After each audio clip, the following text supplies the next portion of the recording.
සියලු දෙනාම තමම ආදරෙන් channel එකත් එක්ක පිළිගන්නවා. ඉතින් ආයෙත් ටික දවසකට පස්සේ තමයි vlog එකක් අරන් යන්න පුළුවන් වුණා. ඉතින් අද vlog එකෙන් අපි කතා කරමු මේ එයාපෝට් එකේ ලංකාවේ කටුනායක එයාපෝට් එකේ විදේශ සේවා නියුක්ති කාර්යාංශය මගින් සිද්ධ කරන මේ අල්ලස් ගැනීම සම්බන්ධයෙන්. ඒක මේ දිගින් දිගට මම TikTok එකේ කතා කරා.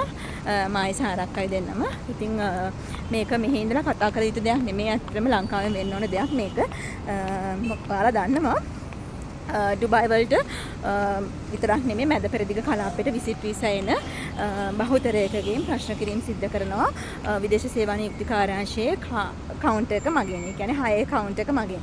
එතකොට විදේශ සේවා නියුක්ති කාර්යාංශය ඇත්තටම පිහිටවලා තියෙන්නේ විදේශගත වන ශ්‍රමිකයන්ට ඒ අවශ්‍ය පහසුකම් සැලසීමට. එතකොට පහසුකම් සැලසීමට යාළගේ දේවල් හොයලා බලන්න ඊට අමතරව බියුරෝ ගාස්තු තියෙනවා. ඒ දේවල් අය කරගන්න. ওই දේවල් වලට තමයි මේ විදේශ සේවා නියුක්ති කාර්යාංශය කොතන මේ ලංකාවේ ස්ථාපනය කරලා තියෙන සමස්තයක් විදිහට ගත්තට පස්සේ විදේශගත ශ්‍රමිකයන් වෙනුවෙන් විදේශ සේවා නියුක්ති කාර්යාංශය කියන්නේ ඒකනේ. ඉතින් ඒකේ කාර්යභාරය ගත්තට පස්සේ ඇත්තටම හරි අපහැදිලි මේ නිලධාරීන් නිලධාරීන් මේ කාර්යභාරය හරියට ඉෂ්ට කරනවද කියන එක. මොකද මම ඇත්තටම නොහිතපු දෙයක් එක මම බැලුවට පස්සේ මම ඇත්තටම මේක දැනගත්තේ මේක මම ඩුබායි වලටදී තෝක තිබ්බා. හැබැයි මම දැනන් හිටියේ නැහැ මෙහෙම මෙච්චර මේ අල්ලස් ගන්නවා කියන සිද්ධිය. මොකද මගේ නංගි ආවෙත් විසිට් වීසා එකෙන් ඒදිත් ওই ප්‍රශ්නේ ඔහොම තිබ්බා. හැබැයි අල්ලස් ගැනීමකට අපි මුහුණ දුන්නේ නැහැ. එතනදී උනේ අර බාරකාරීත්වය සම්බන්ධයෙන් ලෙටර් එකක් දෙන්න. ඉතින් මෙන්න මෙහෙමයි සිද්ධිය.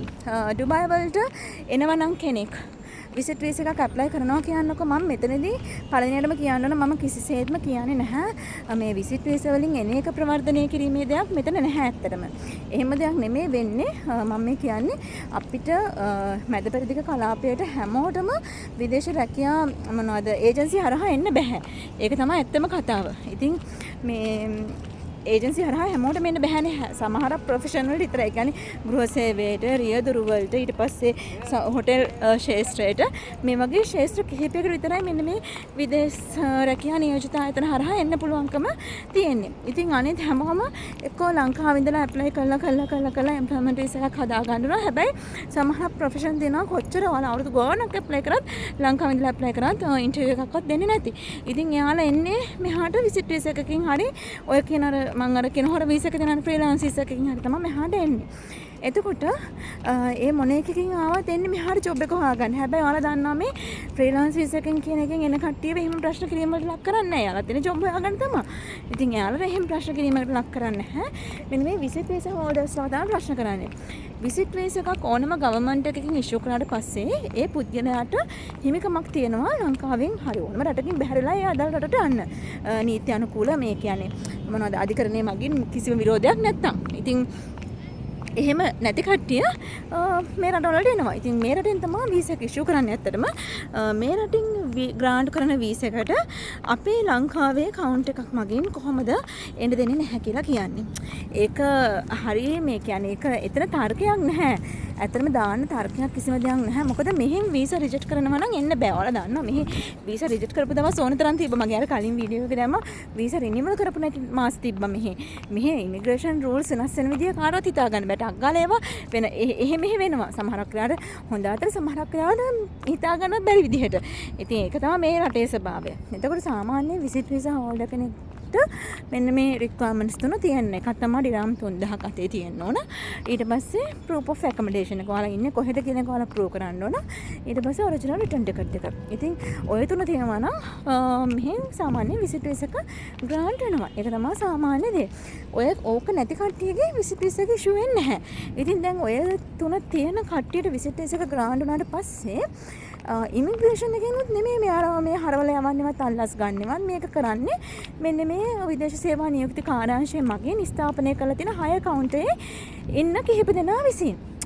ඉතින් මේක හරිය මේ අසාධාරණ වැඩක්. ඔයාලා දන්නවා රාජ්‍ය නිලධාරියෙක්ට අල්ලස් ගන්න බෑ. අල්ලස් ගැනීම සහ අල්ලස් දීම මේ දෙකම විරුද්ධයි. හැබැයි මෙතන තියෙන ප්‍රායෝගික දේ තමයි මිනිස්සෙක් රටින් එළියට යන්න හදද්දී මිනිස්සයව මානසික වශයෙන් තලලා පෙළලා අල්ලස් ඉල්ලලා මේවා කරද්දී ෆ්ලයිට් එකට යන්න දෙන්නේ නැහැ. මේමයි ඔයාලා මෙච්චරක් දෙන්න ඕන කියලා මිනිස්සු නිරන්තරයෙන්ම තියෙන මිනිස්සු ඕක කීක හරි කමන්නේ දීලා දාලා එනවා. තමයි සරලම කතාව. මොකද වීසා එක ගහගෙන ටිකට් එක දාගෙන බඩු හදාගෙන කිලෝමීටර් ගාණක් දුර ඉඳලා මිනිස්සු එන්නේ නේ එයාපෝට් එකට එන්නේ හම්බන්තොට අනුරාධපුර කුරුණෑගල යාපනයේ මඩකලු මේ හැම පැත්තකම ඉඳලා මිනිස්සු එනවනේ ඒ එන්නේ ලොකු වියදමක් දරලා. ඉතින් ටිකට් එකක් ආපහු කැන්සල් වෙන්න කිසිම මිනිස්සෙක් කැමති නැහැ. ඉතින් ඉල්ලන්නේ 65000ද 55000ද 90000ද අතේ තියෙන රත්තරන් බඩුවද ගලලා දිනෙන් තැනට මිනිස්සුපත් වෙලා. ඔයාලා නිකමට ගිහිල්ලා බලන්න මගේ TikTok එකේ දාලා තියෙනවා මම දාපු මම සහ සාරක්ක දෙන්නම දාපු වීඩියෝස් වලට ඒ දාලා තියෙන කමෙන්ට් ගාන 1000 පන්නලා. මේ 1000න් 800ක් 900ක්ම මේ අල්ලස් දුන්න කට්ටිය මේ සල්ලි දුන්න කට්ටිය හරි පව් මේ මිනිස්සු නැත්තම් මේ අනිත් බහුතරය හරවල යවපු කට්ටිය තාමත් යාලා ලංකාවේ ඉන්නවා කොහොමද මේ රටින් ඉෂුව කරාට පස්සේ වීසා එකක් ලංකාවෙන් එන්න නොදී තියන්නේ එහෙමනම් ලංකාවේ ගවර්න්මන්ට් එකෙන් මෙහාට ඉල්ලීමක් කරන්නලා මෙන්න මෙහෙම විසිටර්ස් ඉෂුව කරන එක නවත්තන්න කියලා ඉවරයිනේ කතාව එහෙම ඉල්ලීම් කරන්නේ නැහැ ඒව රාජතාන්ත්‍රික වශයෙන් කරන්න පුළුවන් ඉල්ලීම් නෙමෙයි මොකද මේ රටවල් කියන්නේ ටුවරිසම් මත පදනම් වෙච්ච රටක් තමයි මේ එක්සත් අරාබි එමිරේට් රාජ්‍ය කියලා කියන්නේ ඒකට කොයි රටකටවත් අපේ ගවර්න්මන්ට් එකකින් නෙමෙයි කොයි ගවර්න්මන්ට් එකකින්වත් කියන්නේ නැහැනේ මෙහෙම විසිටර්ස් එන්නේ මේවා කරන්න කියලා මේ රටවල වලින්ම මේ රටේ ඉෂුව එකක් ඇති වෙලා අපේ රටට රෙස්ට්‍රික්ෂන් දැම්මොත් නිසා අපේ රටෙන් එහෙම කියන්නේ නැහැ. එතකොට ඔයාලා දන්නවා පාකිස්තානෙට ඊට පස්සේ බංග්ලාදේශ වලට ලංකාවට කාලයක් තිබ්බා රෙස්ට්‍රික්ෂන්ස් දාන කාලේ තියෙනවා. මොකද ඒ වෙන්නේ මෙහෙට එන විසිට් වීසා හෝල්ඩර්ස්ලා ඕවර්ස් ස්ටේ වෙලා යාලා ෆයින් ගෙවන්න නැතුව පිට වෙන්න නැතුව වීසා රිනිවල් කරන්න නැතුව ඇබ්ස්කොන්ඩින් වෙලා මේ රටේ දෙන ඉමිග්‍රේෂන් රූල්ස් වලට එරෙහිව කටයුතු කරාට පස්සේ තමයි මෙහි ඉමිග්‍රේෂන් රූල්ස් ස්ට්‍රික්ට් වෙන්නේ. ඒක තමයි සරලම කතාව. එතකොට ඒක අපේ මිනිස්සුන්ගේ වැරද්ද. අපේ මිනිස්සුන්ට කොච්චර කඩ කඩනකම් කිව්වත් වීසා එකක් එක්ස්පයර් වෙනකම් ඉන්න එපා කියලා ඒක තේරුම් ගන්න නැහැනේ. ඒක තේරුම් ගන්න නැහැ. ඒක රටින් පිට වෙන්න කියලා කිව්වට රටේ ඉන්නවා නම් ඊට අනුකූලව ඉන්න කිව්වට ඒක ගන්නෙ නැහැ. මොකද ඔයාලා දන්නවා Facebook එකේ තියෙන ඕන තරම් ඩුබායි සම්බන්ධ group මේවල දාන මහ මෝඩ ජනතාව මේ කල්ලිවල්ලියට ජොබ් තියෙනවා. වීසා නැතිවට ජොබ් තියෙනවා. වීසා නැතිවට ජොබ් ගන්න බෑ මේ රටේ. ඔයාලා දන්නවද ඒක ඉල්ලීගල් වැඩක්. එහෙම කරලා අහු වුණොත් හැම බෑන් කරනවා. හරිද? ඉතින් ඒ නිසා ඒ වගේ ඉල්ලීගල් දේවල් කරන්න එපා කියලා කොච්චරවත් කියන එක කිව්වට ඉතින් තේරුම් ගන්න නැහැ. ඉතින් ඔය වගේ දේවල් හින්දා තමයි වීසා වල රෙස්ට්‍රික්ෂන් වැඩෙන්නේ. එතකොට කොහොම හරි අමාරුවෙන් ඇප්ලයි කරලා ඒජන්සි එකකට ගිහිල්ලා ඔක විසිට් වීසා එකක් නිකන් ඇප්ලයි කරන්න බෑනේ UI වලට ගිහිල්ලා ඇප්ලයි කරලා ගන්න වීසා එකෙන් ටිකට් එකක් දාගෙන ඔරිජිනල් රිටර්න් ටිකට් එකකුත් දාගෙන එන්න හදද්දී ලංකාවේ මේ යම්කිසි නිලධාරීන් කොටසක් රජයේ සේවය කියාගන්න නිලධාරීන් කොටසක් එකතු වෙලා ඒන මිනිස්සයාගෙන් අල්ලස් ගන්නවා නම් මට එතෙන්ට නම් කියන්න වචනයක් නැහැ. මොකද ඔයාලා දන්නවා රාජ්‍ය නිලධාරීන් සියලුම දෙනා වැටුප් ගන්නේ මහජනතාවගේ බදු මුදල් වලින් අපි කන පරිප්පු යට ඉඳලා බදු මුදල්නේ. ඉතින් ඒ බදු මුදල් වලින් තමයි රජයේ සේවකයෝ වැටුප් ගන්නෙ. එතකොට එහෙම වැටුපක් ගෙවන්නේ මොකටද? මිනිස්සුන්ට සේවය කරන්න. ඒක තමයි සරලම දේ. මිනිස්සුන්ට සේවය කරන්න රජ නිලධාරියා ඉන්නේ. රජ නිලධාරියා මොන පදනමකින්ද අල්ලස් ගන්නෙ? ඕක තිබ්බේ අපි දන්නවා 76 වසරක් පුරාවට තිබ්බේ දූෂිත පාලන ක්‍රමයක්. ඒ පාලන ක්‍රමයේ යටතේ ගොඩනැගුණු නිලධාරිනුත් දූෂිත නිලධාරීන්. ඒක තමයි සරලම කතාව. ඒකේ කතන්දර දෙයක් නැහැ. ඉහළම ආයතන ප්‍රධානියා ඉඳලා පල්ලෙහා කම්කරුවා දක්වාම ගසාගෙන කාපු එක තමයි උනේ. ඔයාලා දන්නවා AG ඔෆිස් එකකට ප්‍රාදේශීය සභාවකට මොකක්ම හරි රාජ්‍ය ආයතනකට වැඩක් ග්‍රාම සේවක ළඟට කවුරු හරි කෙනෙක් ළඟට වැඩක් කරගන්න ගියාට පස්සේ අනිවාර්යයෙන්ම අල්ලසක් දෙන්න ඕන තත්ත්වයක් තමයි කලින් ලංකාවේ තිබ්බේ. හැබැයි දැන් පාලන ක්‍රමය වෙනස් වෙලා තියෙනවා. පාලකයන්ට හදන්න දඟලනවා. රාජ්‍ය නිලධාරියා මොකද කරන්නේ? යාලගේ කාර්යභාරය ඉෂ්ට කරන්න ඕන කාලය ඇවිල්ලා තියෙන්නේ. එහෙම නැතුව මේ ආපහු අර පරණ ක්‍රමයේ විදිහටම අල්ලස් අරගෙන මිනිස්සු අපහසුතාවයට පත් කරලා රාජ්‍යයත් අපහසුතාවයට පත් කරන දේවල් නෙමෙයි සිද්ධ කළ යුතු වෙන්නේ මේ වෙලාවේ. එතකොට මෙන්න මේ දාලා තියෙන කවුන්ට් එකෙන් කරන්නේ මිනිස්සුන්ව බය කරනවා, ප්‍රශ්න කරනවා. ඒ ප්‍රශ්න කිරීම ඇත්තටම අමානුෂික ප්‍රශ්න කිරීම. මම දකින විදිහට ඒ ප්‍රශ්න කිරීම ඇත්තටම පොලිසියකදී සිද්ධ වෙන්නේ නැහැ කාන්තා පාර්ශවයකට. එහෙම ඒ කියන්නේ එච්චර මේ ඇත්තම කැත විදිහට තමයි ප්‍රශ්න කිරීම සිද්ධ වෙන්නේ. එහෙම ප්‍රශ්න කරන්න කිසිම අයිතියක් නැහැ. ඔයාලා දන්නවද ලංකාවෙන් එළියට එන්න මිනිස්සෙක් තමන්ගේ ළඟම කට්ටිය දාලා එන්න හිත හදාගන්නේ කොච්චර අමාරුවකින්ද? එහෙම හදාගන්න මිනිස්සෙන්ගෙන් අර විදිහට ප්‍රශ්න කරනවා කියන්නේ ඒ ප්‍රශ්න කිරීමෙන් එතනදි වෙන්නේ තවත් මානසික වැටෙන එක. මොකද දන්නද? ඔතනදි එන හැඟීම තමයි මේ වගේ ජරා ජීවන රටකද අපි ජීවත් වෙන්නේ කියන හැඟීම එන්නේ. මොකද එතෙන්ට එන හැම කෙනෙක්ම ඔයාලා දන්නවද මොන සේවයවත් අපිට පහත් කරලා සලකන්න බෑනේ. ගෘහ සේවය වෙන්න පුළුවන්. ඒක රියදුරු වෙන්න පුළුවන්. ඒක උසස් සේවයක් වෙන්න පුළුවන්. මොකක් වුණත් අපිට පහත් කරන්න බෑ. හැම සේවයකම රටට එන්නේ විදේශ විනිමය. අනිවාර්යෙන් විදේශ ශ්‍රමිකයාට ඒ නිසිතන දෙන්න ඕන රාජ්‍ය නිලධාරීන්. ඉතින් ඔයාලා විදේශ සේවා නියුක්ති කාර්යාංශයේ වැඩ කරන නිලධාරීන් කවුරු හරි මේක බලනවා නම් චුට්ටක් ඔය අල්ලස් ගන්න නිලධාරීන්ට මේවා කියන්න. මොකද ඔතන එක්කෙනෙක් නෙමෙයි ගන්න. ඔක මහා ලොකු මාෆියාවක් මෙහි ඉන්න මිනිස්සුත් එක්ක සම්බන්ධලා ඒජන්සි කාර්යය සම්බන්ධ කරගෙන මහා පරිමාණයෙන් සිද්ධ වෙන ජාවාර මතාන එන්නේ අල්ලස් ගැනීම. හරිද? මොකද මෙහෙම දෙකුත් කියන්න මේකෙදි මෙහෙත් ඉන්න හොරු විසිට විසා ගහලා මිනිස්සු ගෙන්නලා අමාරු දාන හොරු ඕන තරම් ඉන්නවා. රජය විසින් මේ සිද්ධිය කරන්නේ මේ මිනිස්සුන්ගෙන් අර මේ ලංකාවේ ඉඳලා එන මිනිස්සු බේර ගන්න වෙන්න පුළුවන්. රජයේ අරමුණ වෙන්නේ. හැබැයි ඒක විදේශ සේවා නියුක්ති කාර්යාංශය ඒක දඩනීමා කරගෙන මිනිස්සුන්ගෙන් අල්ලස් ගන්නවා නම් එහෙම කරන්න කිසිම අයිතියක් නැහැ. මොකද ඔයාලා දන්නා ප්‍රශ්න කරන්න පුළුවන් මේට එන්න අවශ්‍ය මූලික සුදුසුකම් ටික තියනවද කියන එක ප්‍රශ්න කරන්න පුළුවන්. ඩිරාම් 3000 තියනවද කියන එක ප්‍රශ්න කරන්න පුළුවන්. ඇකොමඩේෂන් එක ප්‍රශ්න කරන්න පුළුවන්. රිටර්න් ටිකට් එක ප්‍රශ්න කරන්න පුළුවන්. ඉන්නහාට ඔයාලට බෑ සල්ලි ඉල්ලන්න මිනිස්සුන්ගෙන්. හරිද? ඒ නිසා මතක තියාගන්න විදේශ සේවා නියුක්ති කාර්යාංශ නිලධාරීන් ඔයාලා අල්ලස් ගත්තු හැමෝටම එරෙහිව අනිවාර්යයෙන්ම නීතිය ක්‍රියාත්මක කරන එක මෙහි ඉන්න පොඩි අමාරුවක් තියෙනවා අපිට කරන්න. මොකද එකක් තමයි අපිත් මෙහි රස්සාවක් කරන ගමන් මේ දේවල් මිනිස්සු දැනුවත් කරන්නේ. මිනිස්සු කමෙන්ට් දාලා තියෙන මේ මිනිස්සු හැමෝම මොනවද එකට ගොනු ගන්න විදිහක් හදා ගන්න ඕනනේ. ඉතින් මිනිස්සු ළඟ එවිඩන්ස් නැහැ. මිනිස්සු හිතේ වේදනාවට කියන්නේ එහෙම මගින් ගත්ත කියලා. මොකද ඔතන ඉන්වොයිස් එකක් දෙන්නේ නැහැනේ, සල්ලි ගන්නවා විතරයි. ඉතින් මේ හිත කලබමන මේ කියන්නේ දුකම හිතන දේ තමයි ඒක. මං හිතන්නේ දාලා තිබ්බා කාන්තාවක් වෙන්න ඒ අක්කා හරි නංගි හරි දාන තිබ්බා. එයාගේ තාත්තා පිළිකා රෝගියෙක්. ඉතින් එහෙම රටෙද්දී අතේ තියෙන බ්‍රේස්ලට් එක ගලවලා දීලා තමයි ඇවිල්ලා තියෙන්නේ. සිටි එකෙන් එද්දී. ඉතින් එහෙම වෙන්න තරම් අපේ රට එතෙන් වැඩනවා කියන්නේ වැඩක් නෑ කතා කරලා. ඉතින් ඒ නිසා කරුණා කරලා මේ විදේශ සේවා නියුක්ති කාර්යාංශ නිලධාරීන් ඔයාලට ලොකු වගකීමක් තියෙනවා විදේශගත වෙන ශ්‍රමිකයන් වෙනුවෙන් පෙනී සිටින්න. ඒක එහෙම නෙමෙයි වෙන්නේ. ඔයාලා ඔතනදී කරන්නේ මිනිස්සු ගම්වල ඉඳලා මිනිස්සු ඇත්තටම දැනුම්වත් භාවයක් නෑ මිනිසුන්ට මෙහෙම කතා කරන්නේ. කියන්න මම යන්නේ විසිට් වීසා එකකින් මම යන්නේ රට බලන්න. මෙන්න මගේ රිටර්න් ටිකට් එක, මෙන්න මගේ ඩිරම් 3000, මෙන්න මම නතර වෙන තැන කියලා ඉතින් කියන්න තරම් ආත්ම ශක්තියක් නැති මිනිස්සු එනවා ඔතනින්. ඇත්තට මෙහෙම කට්ටිය මෙහාට එන්නත් හොඳ නැහැ. ඒ වගේ කොන්ෆිඩන්ස් එකක් වань නැත්තා. හැබැයි මොකක්ම හරි රස්සාවක් හොයාගෙන මිනිස්සෙක් එන්නේ නේ. ඉතින් ඒ එන මිනිස්සු ආලා දන්නවා මේ මැද පෙරදිග කලාපේ විශේෂයෙන් එන මිනිස්සුන්ගේ අතේ සල්ලි නෑ යහමි. එයාලා සමහරක් විට තියෙන දේක් උකස් තියලා කාර් එකක් නෙමෙයි යම් කිසි වාහනයක් හරි එහෙම නැත්නම් ඉඩමක් හරි රත්තරන් බඩුවක් හරි මොනවාම හරි දැන් උකස් තියලා ඒ අරගන්න සල්ලි ටිකෙන් වෙන්න පුළුවන් මෙහාට එන්නේ.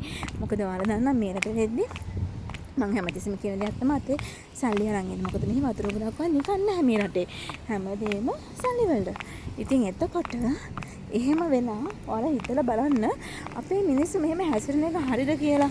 අපේම රාජ්‍ය නිලධාරීන් අපේම බදු මුදල්ලින් වැටුප් ගන්න නිලධාරීන් මෙහෙම කරන එක හරිද? ඉතින් මම මෙන්න මේ දේත් මම කියන්නම්. මම රාජ්‍ය සේවයේ හිටපු කෙනෙක් විදිහට මම දකිනවා, මම දන්නවා කොහොමද ඉහළ ඉඳලා පල්ලෙහාට වංචාව අල්ලස් දූෂණය වෙන්නේ කියන එක. ඉතින් කරුණාකරලා දැන්වත් මේ රාජ්‍ය නිලධාරීන් මේ දේවල් නවත්තන්න ඕන. මොකද එහෙම නැතුව අපිට රටක් හදන්න බෑ. මොකද පාලකයන් විතරක් කරන්න පුළුවන් දෙයක් නෙමෙයි මේ සිස්ටම් චේන්ජ් එකක් කරනවා කියන එක. ඒ නිසා අනිවාර්යෙන් රාජ්‍ය නිලධාරීන් ලොකු වගකීමක් තියෙනවා මේකට සහයෝගය දෙන්න. අල්ලස් සහ දූෂණ විමර්ශන කමිෂන් සභාවක් තියෙන නිකන් නෙමෙයි.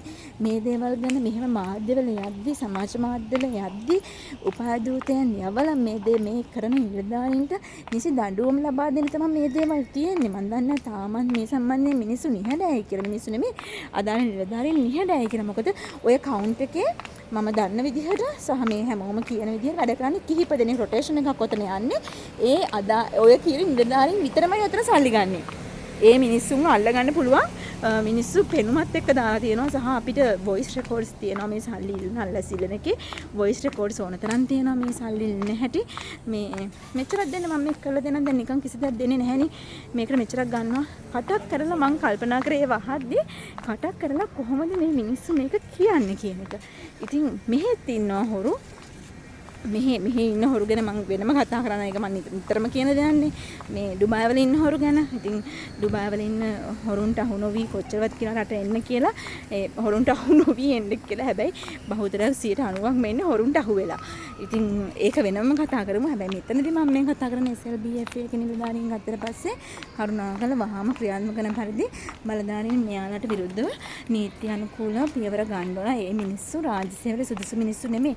මම දන්නේ මෙන්න මේක තමන්ගේ හිතට තට්ටු කරලා අහන්න තමන් අල්ලස් අරගෙන හම්බ කරන මුදල් වලින් කොහොමද තමන්ගේ දරුවන්ට බත්තටයක් කන්න දෙන්නේ තවත් මිනිස්සෙක් සාපතියේ යද්දී මෙහෙම මගෙන් ගත්තනේ කියලා ඔය සල්ලි වලින් කොහොමද දරුවන්ට වතුර ගුරක් දෙන්නේ ඒක විතරක් පොඩ්ඩක් හිතට එකඟව තට්ටු කරලා බලන්නකොනේ අල්ලසක් ගන්න කලින් දෙයනේ හිතන්න ඔයාලා දන්නවද රාජ්‍ය සේවයට එද්දී ඇයි අපි ප්‍රතිපත්තිය අත්සන්කානේ රාජ්‍ය සේවයට එද්දී ඇයි මොකටද ආයතන සංග්‍රහයක් තියෙන්නේ මොකටද මුදල් දගමස් තියෙන්නේ මේවල තියෙනවනේ නියාමනය කරලා තියෙනවා රාජ්‍ය සේවයේ විනයක් තියෙනවා ඉතින් මේ විනය පද්ධතියත් එක්ක යද්දී මේ අල්ලස් ගැනීම අල්ලස් දීම මේ දෙකම වැරදි හැබැයි අල්ලස් දුන්න මිනිස්සුන්ට වචනයක්වත් කියන්න බෑ මොකද ඒ මිනිස්සුන්ගේ අභිප්‍රාය වෙලා තිබ්බේ මේ රටට එන එක විතරයි කෙනෙක්ට හිතෙන්න පුළුවන් මෙයාලා මේ අල්ලස් දෙන්නේ මෙයාලට අදාළ සුදුසුකම් නැති නිසානේ කියන්නේ අදාළ සුදුසුකම් තියෙන මිනිස්සුන්වත් අමානුෂික විදිහට ප්‍රශ්න කරලා තෙරපඩ්ඩිය එතනම පීඩනයට ලක් කරද්දී මිනිස්සුන්ට ෆ්ලයිට් එක මිස් වෙද්දී වල දාන මේ නිලධාරීන් කරන ජරා වැඩේ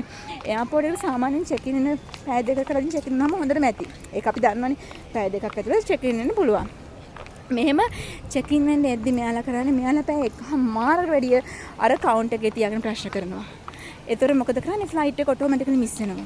හරි නරකයි මේ වැඩේ. ඔයාලා හිතාමතා මේ දේ කරන්නේ. එහෙම කරන්න එපා. මොකද ඔයාලා දන්නා වැඩිපුරම විදේශ විනිමය එන කලාපේ තමයි මැද පෙරදිග කලාපය කියලා කියන්නේ. මැද පෙරදිග කලාපයට තියෙන හොඳ ශක්තිමත් මන් දන්නේ මේ මිනිස්සු මන් දන්නේ කොහොමද ජජ් කරන්නේ කියලා හොඳ තානාපති සේවයක් තියෙන මැද පෙරදිග කලාපෙට. මේ කලාපේ තරම් ප්‍රශ්න වලට මුහුණ දෙන කලාපයක් තවත් නැතුව ඇති.